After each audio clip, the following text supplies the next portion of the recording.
Bueno, en nombre del doctorado Interfacultades en Salud Pública, de la red en construcción que se denomina Salud Paz, donde participan varias universidades del gobierno nacional, de la corporación Abra la Puerta, les dar la bienvenida a todos y todas a este debate en salud pública.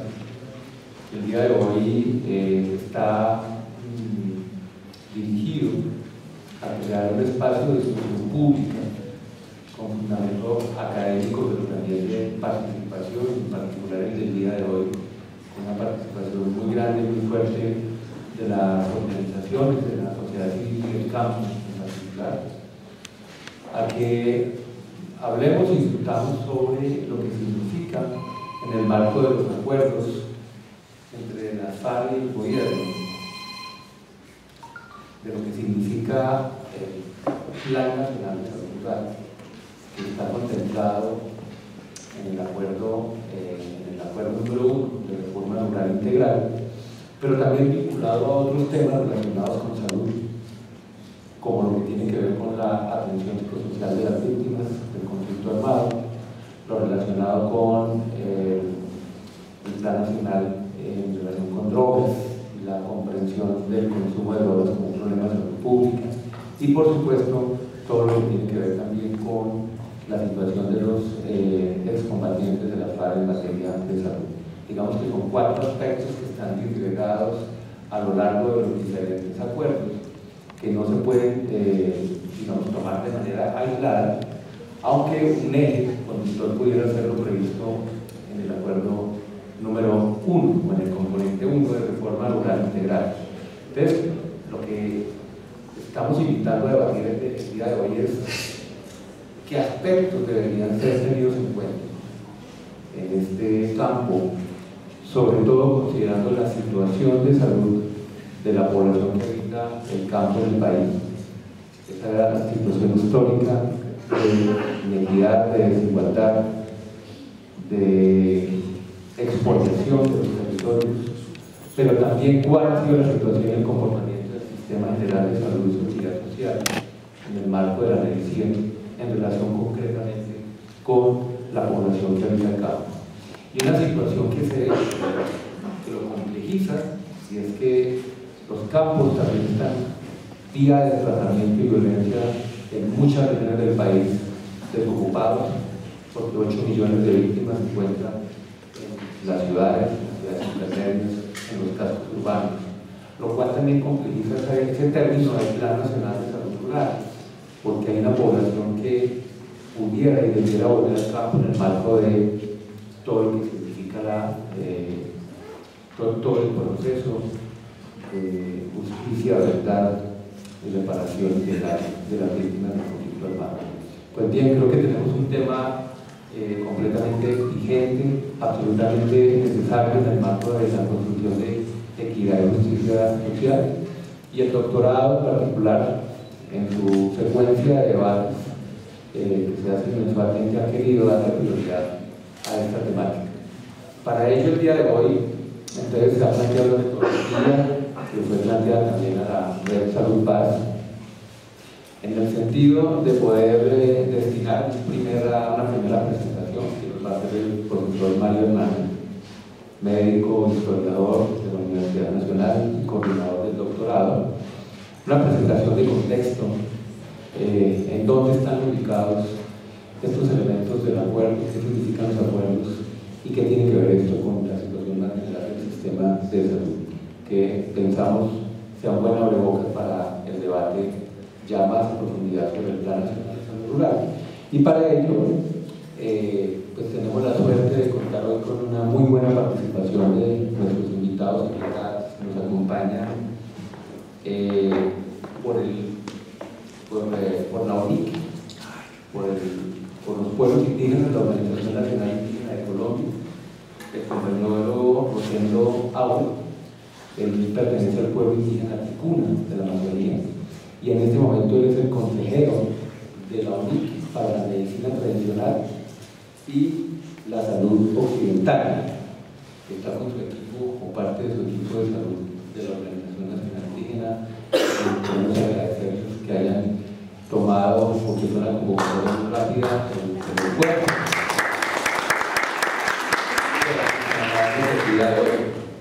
Igualmente, el compañero Juvenal Torres, palenquero, directamente de San Basilio, quien se encuentra ahora pues, en esta temporada o en este periodo en Bogotá, que pertenece al colectivo Tercer Medio. La Fundación Tres Mundos hace parte de un colectivo de trabajo que además tiene una trayectoria importante en la reivindicación y la defensa de los saberes ancestrales afrodescendientes, concretamente del mundo palenquero. También por la corporación Abre la Puerta, colectivo de trabajo en salud, con una gran presencia en el nivel urbano y en el nivel rural. Está Paola Suárez, que va a hacer una presentación a partir de la experiencia que ellos tienen en trabajo comunitario y también han tenido la oportunidad de visitar las zonas veredales de concentración. Transición, igualmente por la Cumbia Agraria, ¿me quisieras, por favor, Cumbia Agraria? Luz Perry Córdoba. Luz Perry. ¿Sí llegó Luz Perry? ¿Ya está aquí? No, pero llega. Okay. Por el lado de la, habíamos planteado una invitación a la CICIG y nos manifestaban que había una dificultad por temas de género. Sin embargo, pues tenemos una suerte y es que nos acompaña Andrés París, pues, que hace parte de la comisión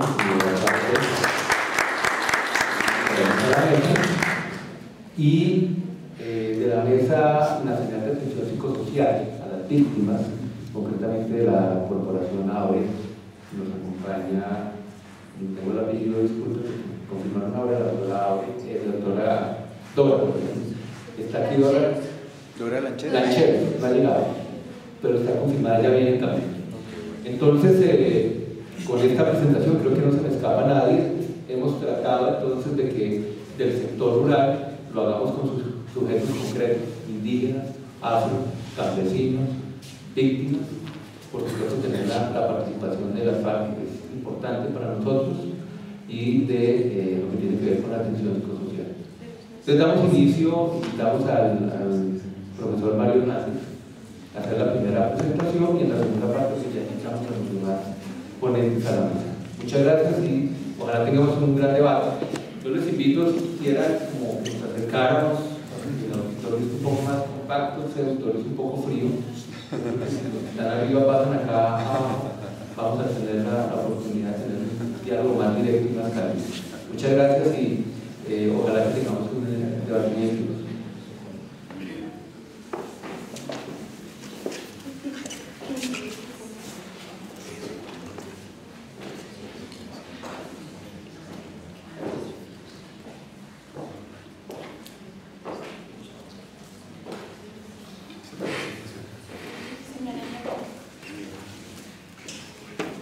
Bueno, muy buenos días. Bueno, esta es una oportunidad para encontrarnos, para dialogar, para construir juntos algo que en todo caso nos genera mucha expectativa, mucha esperanza y todavía no sabemos bien cómo va a ser. Y eso puede ser más bien una oportunidad precisamente para que desde la sociedad civil, estamos interesados en construir paz, innovemos, propongamos, construyamos de una manera colectiva y consciente. Yo creo que por eso entonces decidí introducir el debate con esta aseveración, que la considero realmente una convicción ya en este momento, que es como el Plan Nacional de Salud Rural es una oportunidad para construir paz en este país. Y para ello pues voy a hacer simplemente una referencia a estos tres elementos que pueden servir de insumos para el debate que vamos a tener, pensando en que necesitamos hacer mucha conciencia de las confluencias, en qué nos encontramos, qué cosas pueden ser claramente elementos de unidad, ¿cierto?, desde sociedad civil, y qué cosas tienen algunas divergencias que necesitamos empezar a tramitar, a trabajar reconociendo las diferencias y la diversidad. Este país es muy diverso y no se ha reconocido como tal. Entonces, bueno, entre diversidad y unidad podemos construir esta experiencia nueva alrededor de salud rural. Pero voy entonces a recorrer esto haciendo conciencia de cuál ha sido el lugar de la salud en el conflicto, de una manera muy rápida, porque creo que es importante reconocer esto. Puede que no apareció como tema, no haya aparecido como tema salud en particular en los acuerdos de paz, pero vemos que tiene una transversalidad enorme. Entonces, en el conflicto también tenía una transversalidad, y vamos a ver cómo desde esa conciencia de la salud en el conflicto armado pasamos a ver el acuerdo de paz como una ventana de oportunidad también para el tema de salud, y cómo el Plan Nacional de Salud Rural permite pensar más allá de la coyuntura en una transformación del sistema de salud que tenemos, en el que sin duda alguna tenemos muchos problemas no resueltos y al contrario, yo creo que explicaciones estructurales de esos problemas que nunca han sido ni reconocidas ni afrontadas. Esta es una síntesis de una manera de entender esta cosa que llamamos conflicto armado y que obviamente es una realidad histórica nuestra que hemos tratado de trabajar, de asimilar en muchos escenarios, no solamente en calidad de víctimas, sino como colombianos y colombianas, en distintos lugares de este territorio. Entonces traté de poner estos 5 elementos casi como ejes que ayudan a configurar una serie de elementos explicativos. De pronto esto es más bien unas hipótesis de cómo es este asunto del conflicto armado, qué es lo que se instaló y qué lo sostuvo sobre todo el conflicto armado durante tanto tiempo. Entonces quiero sugerir estos 5 elementos. El primero es el de la identidad. Yo creo que no podemos dejar de reconocer sistemáticamente que aquí ha habido una inequidad acumulada de mucho tiempo atrás, en muchos sentidos, no solamente en el campo de la tierra, que es donde habitualmente lo reconocemos, sino en muchos ámbitos de nuestra vida cotidiana. Casi que naturalizamos la desigualdad entre etnias, pues, respecto a los mestizos, la desigualdad entre géneros, la desigualdad entre clases sociales, la desigualdad entre territorios. Nos parecía como que eso era parte del paisaje. Pero además esa inequidad se ha acompañado de una falta de reconocimiento de la diversidad, que es una cosa muy distinta. Nos podemos entender desiguales, claro, en el sentido de diversos, pero no hemos reconocido suficientemente esa diversidad, y en cambio ese elemento sí contribuye a profundizar la desigualdad injusta, que es lo que constituye la inequidad. Ese es un primer elemento, es transversal, es histórico, es de largo plazo. El segundo es el del cierre del sistema político. Sistemáticamente aquí no ha habido democracia, ni siquiera representativa, y eso obviamente va generando una cantidad de exclusiones sistemáticas en lo político, pero acompañado del otro elemento, que es la criminalización de cualquier cosa que se oponga a un establecimiento muy duro, muy sólido y muy elitista, de concentración del poder político. Entonces, claro, la criminalización tampoco ha permitido la construcción de terceras fuerzas, de opciones desde abajo, porque siempre se asimilan a una cosa que va en contra de ese establecimiento. También la protesta social se ha venido criminalizando sistemáticamente por ese cierre del sistema político.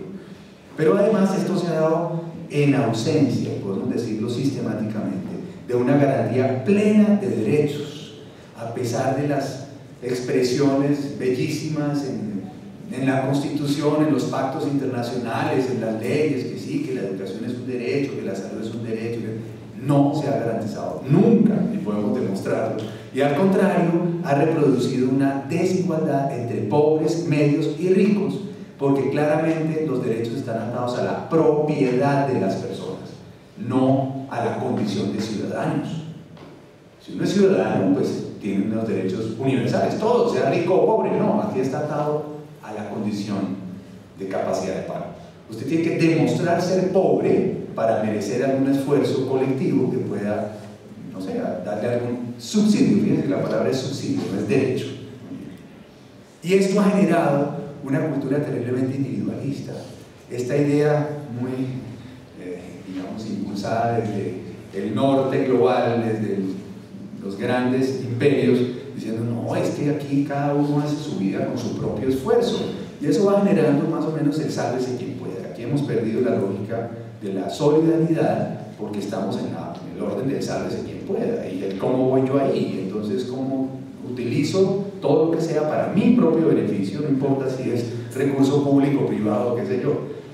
Bueno, y todo esto se explica también con una forma de articulación de nuestro país al capitalismo global, que inevitablemente afecta a todo el globo, sin duda alguna, pero hay formas distintas de estar en esas relaciones, en ese capitalismo global. Pues esta economía nuestra, la política económica y la forma de organización de nuestra economía ha sido muy funcional a esto que ha pasado, que es un predominio de la reprimarización, el extractivismo que ha venido avanzando en este país, mucho más que en otros, una financiarización, es decir, un predominio del sector financiero como el gran especulador que acumula toda la riqueza. Luis Carlos Sarmiento Angulo, para poner un nombre así muy preciso, es el eje de nuestra economía, ¿sí? Y obviamente un capitalismo cada vez más cognitivo, más inmaterial y más pegado a la lógica de apropiación global de riqueza. Y eso ha desbaratado nuestra capacidad nacional, regional, de construir una economía propia, soberana, que incluso tenga que ver con, por ejemplo, la alimentación de la gente sana y suficiente. Bueno, y en ese marco se inscribe la Ley 100. Hay que entenderla como una forma de adaptación del sector salud a estas exigencias de la forma de estar en el capitalismo global. Es entonces una forma de privatización que tiene esa característica tan especial de que es un mercado de seguros, ¿sí? Pero no como en Estados Unidos, porque tiene una cosa que se llama regulación de la competencia, competencia regulada entre aseguradores. Ese elemento cambia un poco la estructura y entonces le da la posibilidad de que el Estado se convierta en regulador y el mercado el máximo proveedor. Y esa relación Estado-mercado parece inamovible. Ustedes le plantean a cualquiera de los tecnócratas de los últimos 30 años y todos dicen, eso no se puede cambiar, eso lo ha felicitado el Banco Mundial, la OECD, todos los organismos dicen que esa es la mejor relación Estado-mercado. Y no, esto lo que está produciendo es una reproducción de la desigualdad social que hemos venido acumulando. Y lo demostramos estadísticamente con ese estudio que organizó el profesor Fresneda, que es, ustedes ven ahí un índice de protección, es decir, todo lo que hay de protección social para las personas según la encuesta de calidad de vida, y un índice de riesgo también, de todas las formas de riesgo que tenemos en la vida. Bueno, y lo distribuimos, lo ubicamos en Colombia según la posición socioocupacional. Y ustedes ven allí que los más protegidos son los que menos riesgo tienen, directivos y gerentes, profesionales y técnicos, mientras que obreros, industriales, campesinos, cuenta propia, son los que tienen mayor riesgo y menor protección. Entonces lo que hacemos es reproducir la desigualdad social con este sistema, porque está atado a la propiedad, es por eso, ¿sí? Hay que demostrar ser pobre, insisto mucho en eso, para poder estar en el sistema de seguridad social, para recibir un subsidio, se llama régimen subsidiado, y una encuesta si ven que le da el carnet de pobre. Eso es inaceptable desde el punto de vista de los derechos ciudadanos, por lo menos. Son derechos de propiedad o de no propiedad, entonces se convierte en caridad. ¿Sí me entiende? Es decir, aquí lo que tenemos es una lógica muy perversa instalada también en el sistema de salud. Y eso está mostrando las inequidades entre etnias y mestizos, la brecha rural-urbana, ¿cierto? Que no funciona el mercado de prestación de servicios allá en el campo, pues entonces allá no llegan los servicios. Tenemos que pedirle al campesino que se mueva a la primera ciudad que tenga, por allá 4 o 5 horas, quién sabe cuándo. Bueno, y una concentración enorme de la riqueza que ponemos todos en unos señores agentes dominantes llamadas EPS, mientras el resto estamos recibiendo las migajas de lo que todos ponemos. Entonces, ¿por qué el acuerdo de paz es una ventana de oportunidad? Una ventana de oportunidad. Precisamente porque estamos en una coyuntura crítica y permitiría transformaciones profundas. Pero, ojo, hay que hacer conciencia, lo que está pasando en este país es que estamos entrando en una polarización, nuevamente, entre 3 maneras de ver el acuerdo de paz. 3. La primera es una visión muy liberal, que predomina mucho en la tecnocracia y en los empresarios y toda esta cosa, incorporación, claro, de esos agentes de la subversión que eran el problema de la guerra, pero para mejorar la competitividad, sin cambiar el modelo, sostener el sistema, incluso no se cambia el modelo Ley 100, no señor, ahí tenemos simplemente un modelo de atención integral mías y eso es lo que les ofrecemos. ofrecemos, punto, en el sistema de aseguramiento. ¿Sí? El otro sector polarizado dice, no señor, eso nos lleva al castrochavismo. Lo oímos, lo vemos todos los días en los medios. Se trata de hacer trizas el acuerdo. Eso es una fuerza social y política real. Eso no es simplemente un libro, por favor. ¿Sí? Y por eso hay que entenderlo como un elemento importante que hay que discutir en este país, de cómo se hace para superar esa visión absolutamente estrecha y guerrerista del acuerdo de paz. Y para algunos, no, desafortunadamente no es la mayoría de la sociedad, sí es una ventana de oportunidad para cambios profundos, no es una cosa coyuntural y simplemente implementar unos programitas, sino implica un proceso de transformación. Entonces, en ese sentido, la propuesta es que quienes por lo menos creamos que es una ventana de oportunidad, defendamos los acuerdos y propiciemos una participación directa en la implementación de esos acuerdos, para construir paz, obviamente, que será un proceso de más largo plazo. En ese sentido es que hemos venido conformando un ejercicio muy interesante de articulación de universidades y organizaciones sociales en salud para la paz, que llamamos Red Salud Paz, que tienen unos criterios mínimos. Primero, la idea de no pensar en individuos simplemente, excombatientes, víctimas, campesinos, individuos no. Preferimos articular esto alrededor del concepto de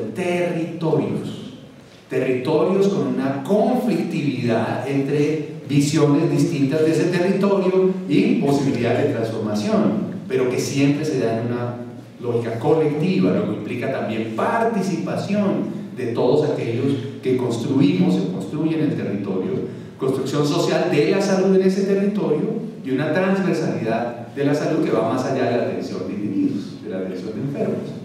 Entonces, con esa perspectiva hemos hecho un proceso de articulación, ahora vamos en la formalización con unas cartas de intención que vamos a poner todos los que queremos participar en eso, y 3 fases. Primero, en las zonas veredales, que ya empezó precisamente con el trabajo que hacen los grupos de estudiantes, los movimientos estudiantiles han sido muy fuertes en acompañar el asunto. Abran la Puerta, por ejemplo, la Federación de Estudiantes Universitarios, Conciencia Crítica, una serie de organizaciones estudiantiles, pero también otras organizaciones de otro ámbito. Médicos del Mundo, por ejemplo, está acompañando la red porque ha estado en los territorios de conflicto y quiere construir paz. Y 8 universidades públicas y 4 privadas. Pero en principio tenemos cómo armar esto como un acompañamiento. Primero en las zonas, digo, para atención integral en salud. Segundo, laboratorios comunitarios de salud para la paz. Es creatividad, innovación lo que necesitamos aquí. Y desde ahí recoger los aportes que se proyectan hacia un Plan Nacional de Salud Rural y hacia un nuevo sistema de salud. Entonces, por eso vemos la transversalidad de esa herramienta del Plan Nacional de Salud Rural. Pero insisto, no es un único punto, y aquí lo estaba mencionando Jaime con toda claridad. Se trata de encontrar las articulaciones entre muchos de los aspectos que están planteados en los 6 puntos del acuerdo. Yo hice este listado, solo un listado, ustedes tienen que verlo, es como una articulación sistemática de muchos temas estratégicos. Plan Nacional de Salud Rural, soberanía alimentaria, ligada a la reforma rural integral, sustitución de cultivos, que también tendría que ver con el tema agroalimentario, salud, agua y ambiente sano, en contra del extractivismo que está destruyendo todo nuestro ambiente y nuestro sistema ecológico, tratamiento de drogas como problema de salud pública, no solamente en las ciudades, sino en el campo, y con lo que implica eso en la perspectiva más amplia de salud pública, atención integral de víctimas, verdad, justicia, reparación y no repetición.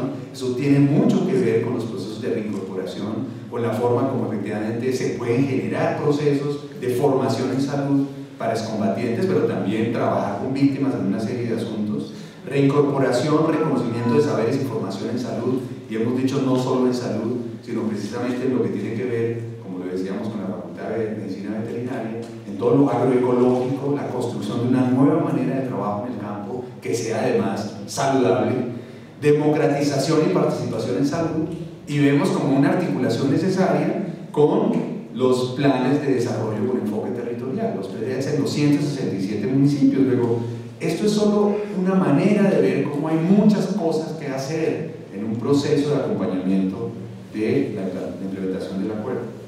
Pero si uno se proyecta un poco más, pues empieza a entender que el pacto no es solamente un plan ni un límite del plan y hasta dónde va esto, incluso el paquete de servicios que está dentro del plan para los campesinos.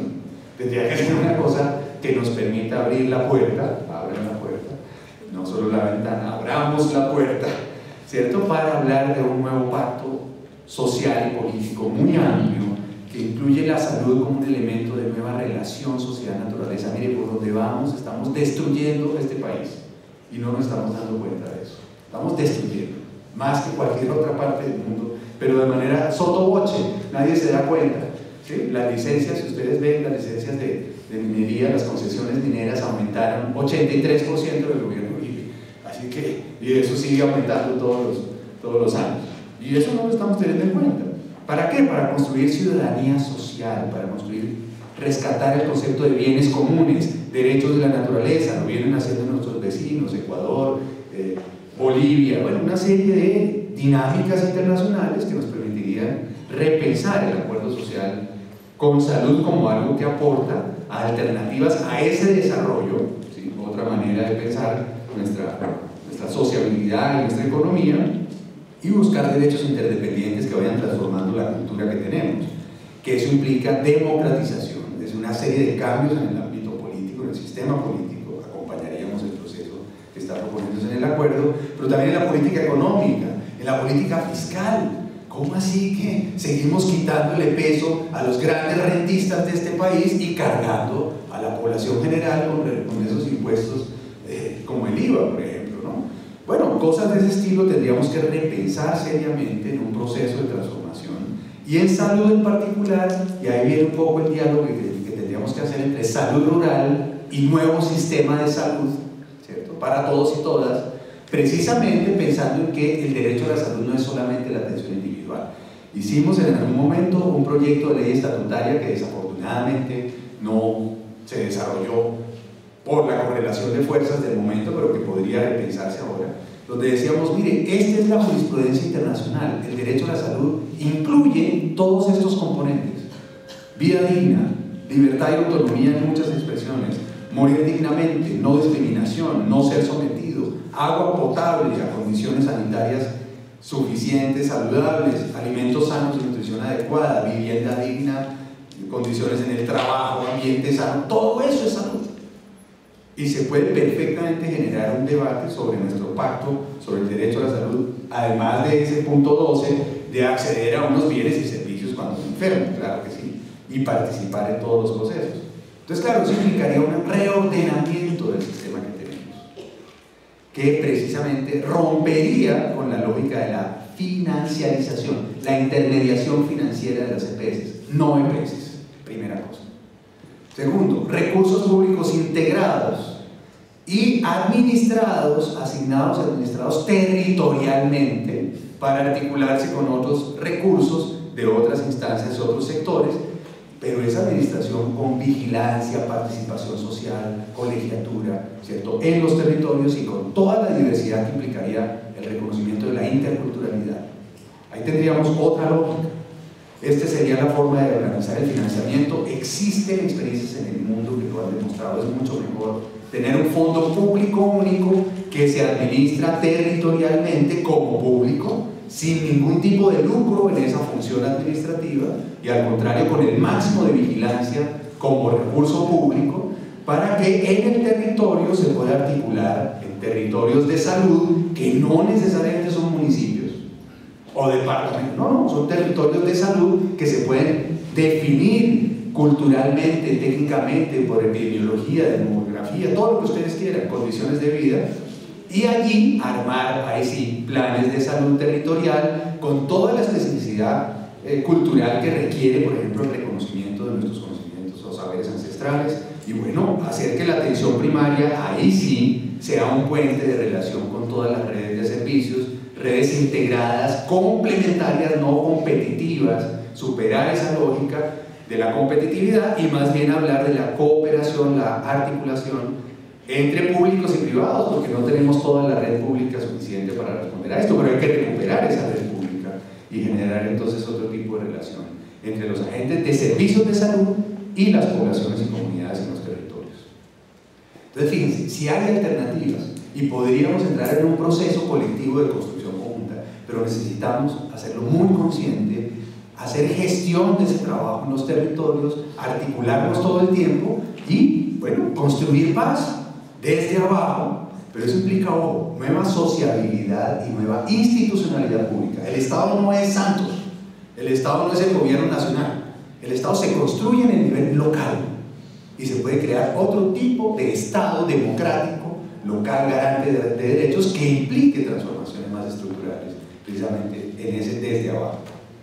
Eso es lo que quería proponerles y pues que sea simplemente un paraguas o un elemento de debate para